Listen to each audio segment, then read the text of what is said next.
So, next in the line is a company which is not lost in translation. It's Stefan Mesken from DeepL. He's the chief scientist at DeepL, mathematician and AI scientist who actually fell in love with deep learning, according to his LinkedIn. And he will speak on building an AI-powered organization. Stefan, my friend, please, with a warm welcome, say hello to. Thank you. Thanks for the kind invitation. Thanks for having me. Within the next 24 minutes, I'd like to take you on a little bit of a journey. The title says, okay, building an AI-powered organization. That's exactly what DeepL has done for the last almost decade here in Europe. And now, like 20 hours into this conference with a great speaker dinner yesterday and all the discussions I've had today, I heard a bunch of questions. There are questions about like AI infrastructure. There are questions about like access to data. There are questions about like generating value, how to approach customers, how to deal with security concerns. And at the end of the day, the question really is, okay, how do you successfully build an AI company within Europe? So we have a couple of proof points that this is possible. There are the Aleph Alphas, the Mistrals, the Black Forest Labs of this world. There's also DeepL. And while I don't think that I can give you a general answer that you can just copy-paste to your own organization, we've been thinking about this question for a while, and I think we have a couple of answers and, more importantly, guiding principles to navigate this landscape. Before I dive into that, let's quickly... Sorry? I don't think that this one is working. Okay, let's quickly introduce DeepL. Who's DeepL? There are many angles you can take on this, right? Like DeepL is an AI native company founded 2017 in Cologne, Germany, that has been competing with the hyperscalers of this world in the field of language AI.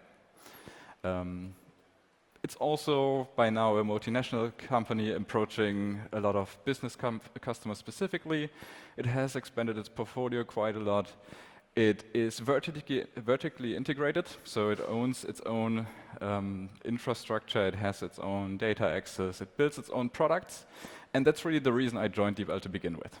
So when I got interested in AI, and specifically in NLP, I was looking for a company that does it all, but does it all with impact. And what I mean by this is I wanted to find a place where I can apply my knowledge in AI, in a way that is meaningful from a technological point of view, so keep pushing the boundaries of what is possible to do with these models at any given point in time.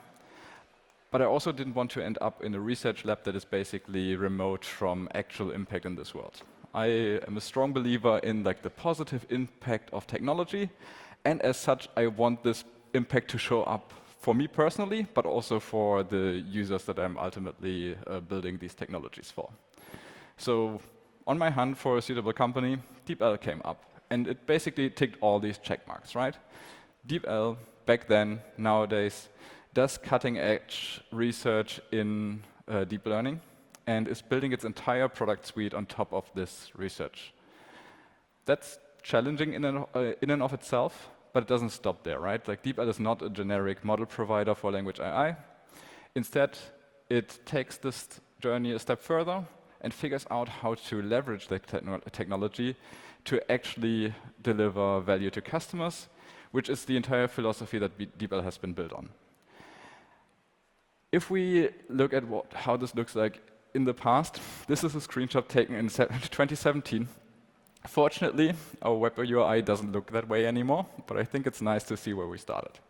In 2017, we launched a translator, and that's the product that we are most well known for. It does what it says, right? It translates text to text and takes into consideration all the nuances of natural language, and for the first time ever, like globally, reached the level of quality where you can't tell apart native text from translated text anymore.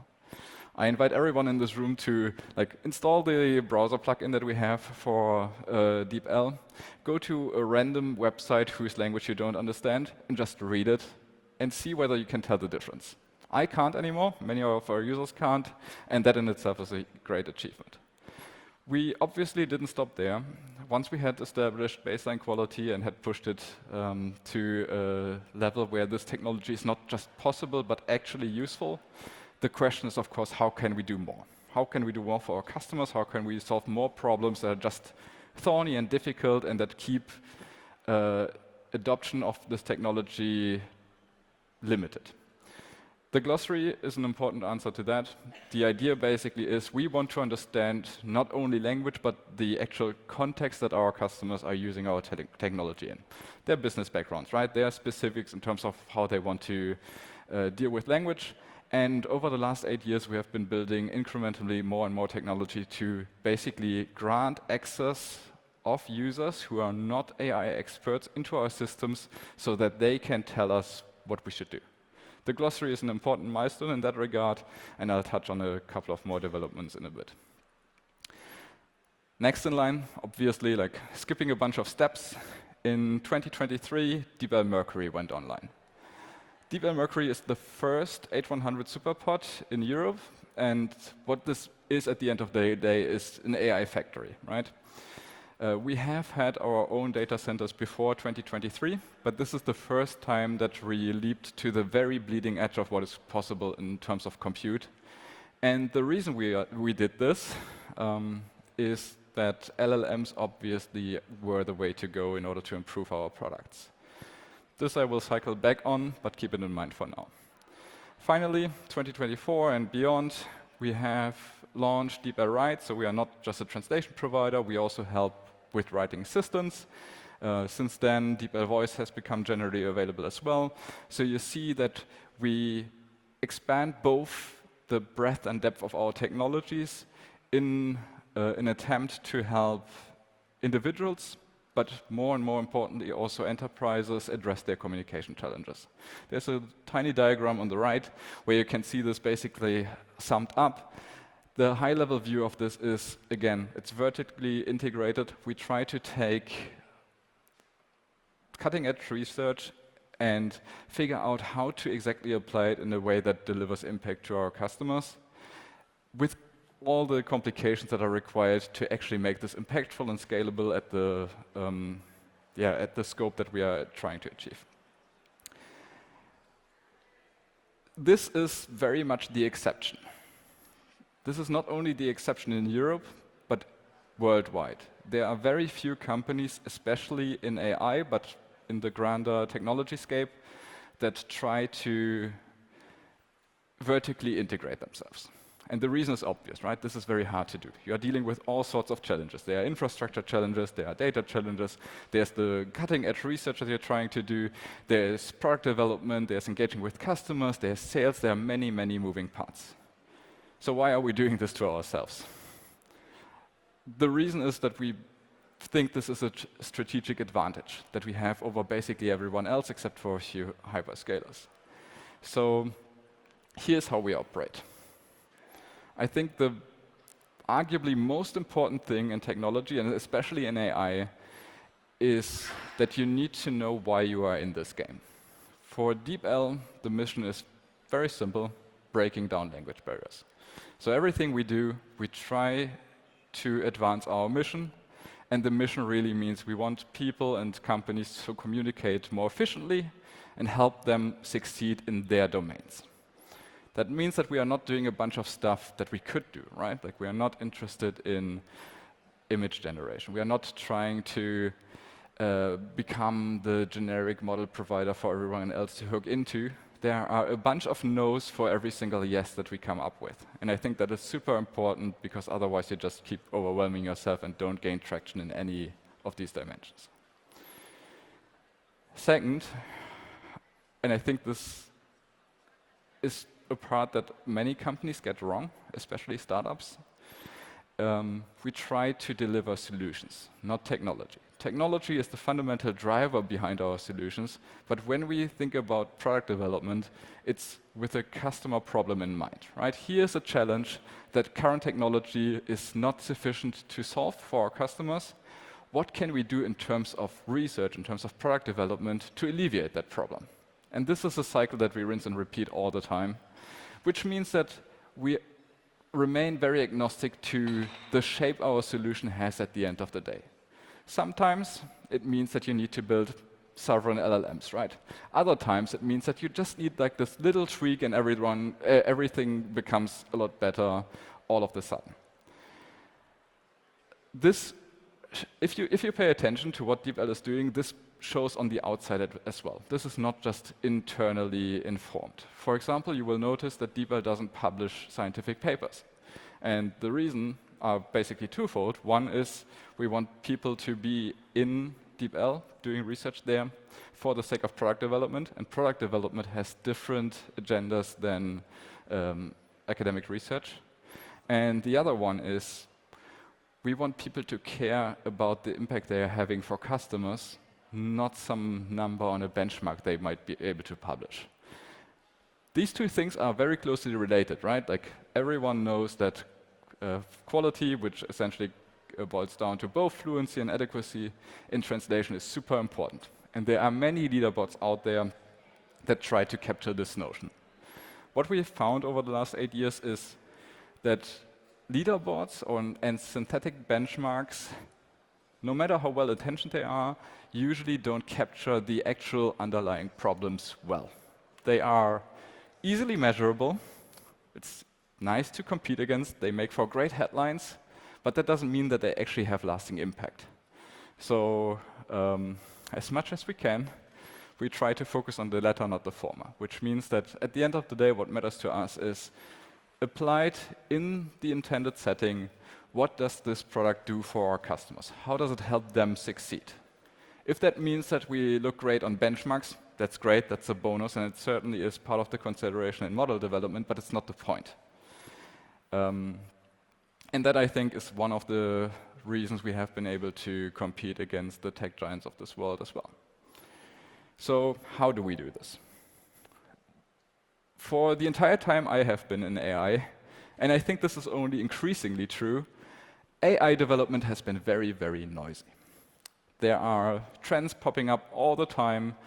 There is a sheer endless number of things that you could potentially do. There are advancements, twists, evolutions, all sorts of things that basically can keep you occupied for your entire career. And figuring out which ones of these developments will actually matter in the long run is an important task that we have DeepL. That means that we will not jump on every trend when it appears, right, and then dies off again, but instead consider the larger picture. Ultimately, what is the limit of this technology, right? Like if you had infinite capability, what would you do? And what can we do today to build incremental steps toward this goal?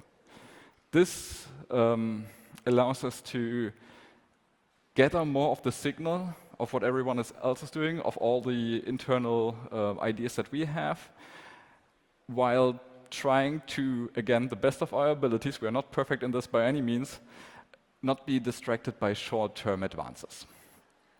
And ultimately, what this allows us is to do more product development with way, way fewer resources. Similarly, there is this notion that failing is a bad thing, and people talk about this all the time. I think the stance has improved quite a lot. To me, I don't enjoy doing poor in an area, but I think it's the best teacher that we essentially have. So whenever we are releasing a new product, a new model iteration, we pay very close attention to, first of all, have we improving on all the dimensions that we set out to improve? And this is usually true because quality assurance is super important for us. But also, despite all the advances that we have made now, what are the remaining challenges, right? Where do we fall short behind expectations? And what are the next challenges that we can anticipate that our users might not even consider right now that we think we can unlock with current day technology? Clarify, depicted here, is an interesting example of that.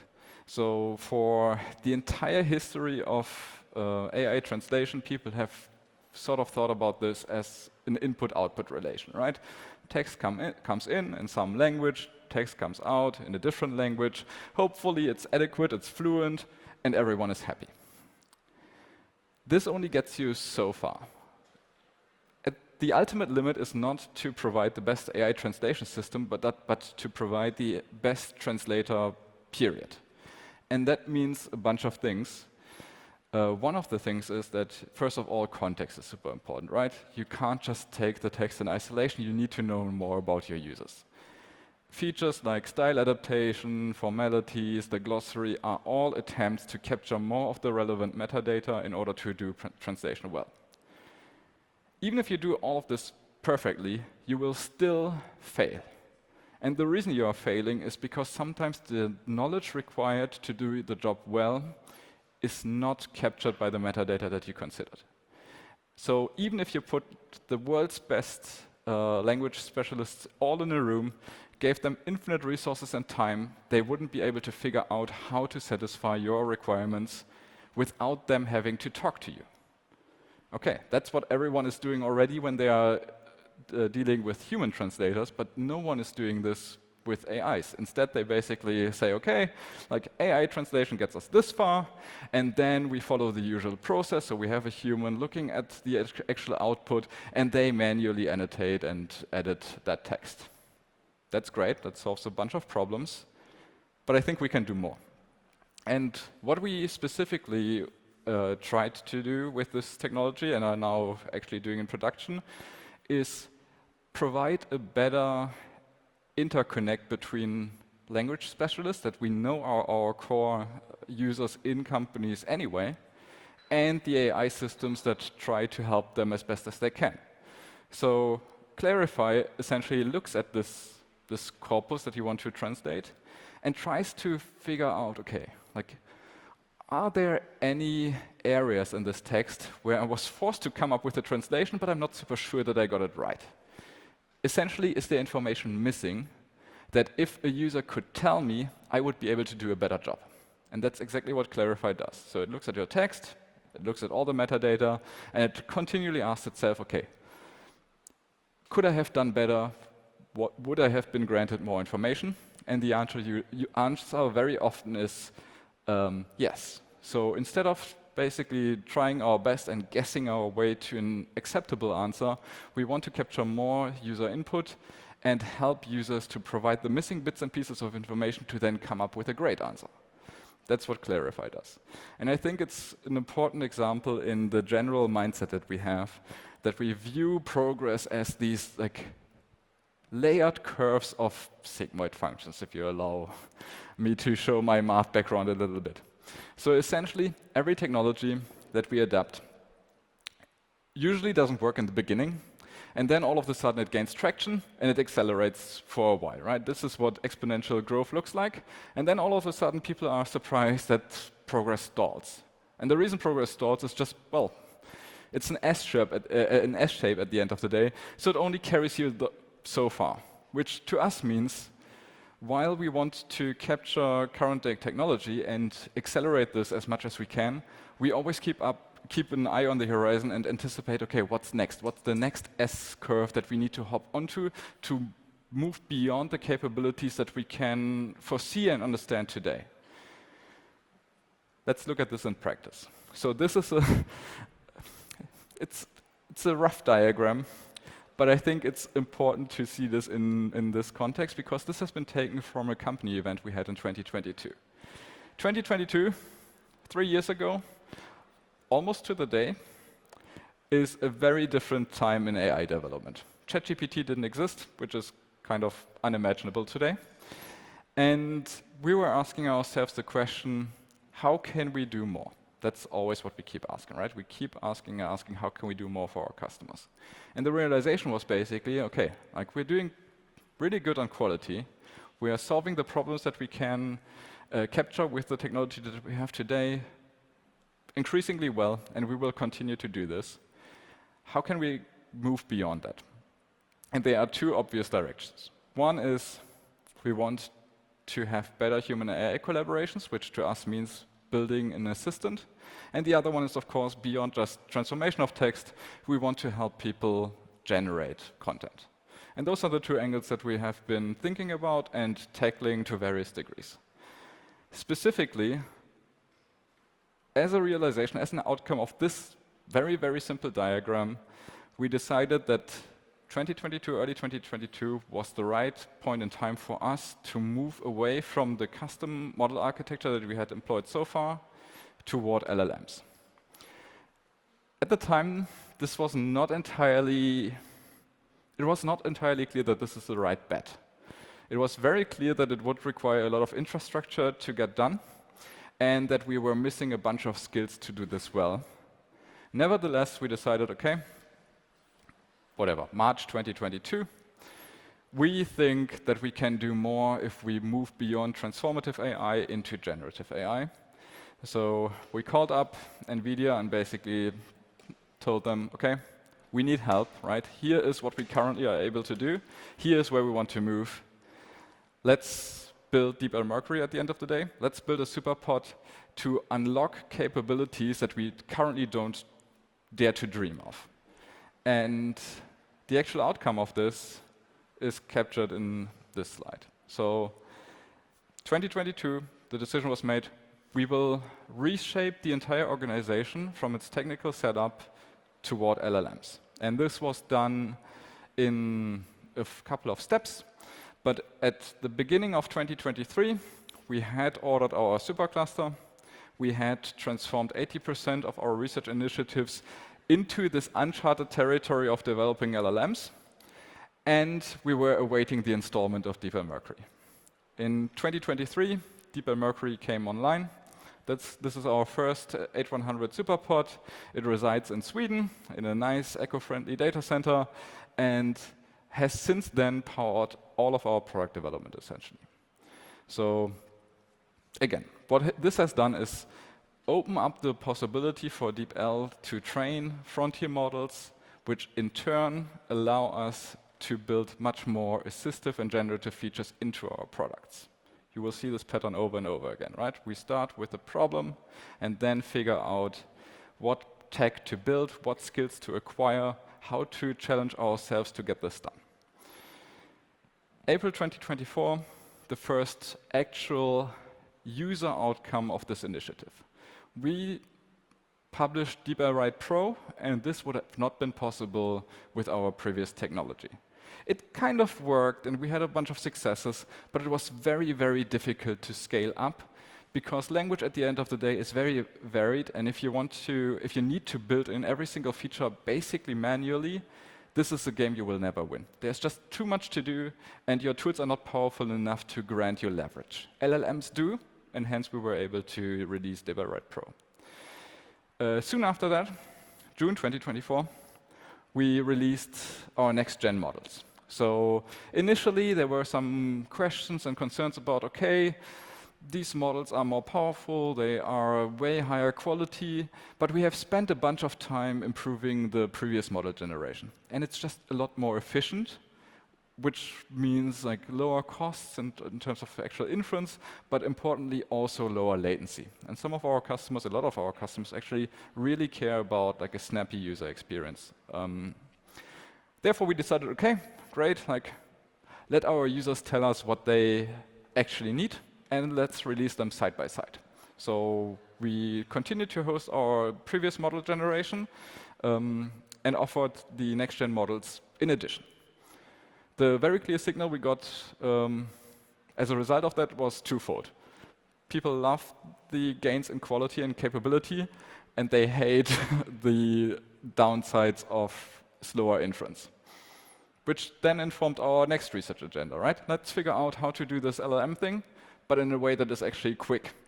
And that's what we have been doing starting June 2024, again in close collaboration with NVIDIA. And not only DeepL, but the entire ecosystem has made tremendous progress figuring out how to offer LLMs in a way that is efficient and quick. The state of the art in terms of the software infrastructure, 2024 to now doesn't even compare. Like the number of advances are mind-blowing, to be frank. Then 2024, I've already talked about this, Clarify was released. This feature, we had known that we wanted to build this when I started at DeepL in 2020, right? This was not really a debate. obviously we want to enable human and AI collaboration. But similar to DeepL, right, the problem is we need a tool powerful enough to do this in a way that addresses enough of the problems that we see out there that is actually worthwhile. And the previous generation did work for the few instances that we addressed, but failed to generalize. Now that we had models that generalize much better, we were able to launch DeepL Clarify, which is first of its kind in the entire language AI ecosystem. Today, the story of course continues. We are building a new superpod now based on the Blackwell architecture. It's a DGX B200 superpod, I believe. No, there's an NVL72 missing in there. What it essentially means, this is our next gen AI factory. So while the entire LLM program has gotten us a lot of advances in our capabilities already, we are not nearly done in terms of the ambitions that we have to address language AI challenges for our customers. And to us, this means being prepared for the next model generation. Bigger models, more capable models, but also, very importantly, we want to figure out how to extend our reach into the context of customers more so that they can help us help them, right?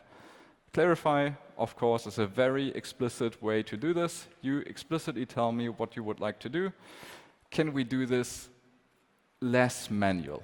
And that's what the challenge that we have ahead of us. If you want to see how this actually turns out, I'm afraid you will have to invite me again. So thank you.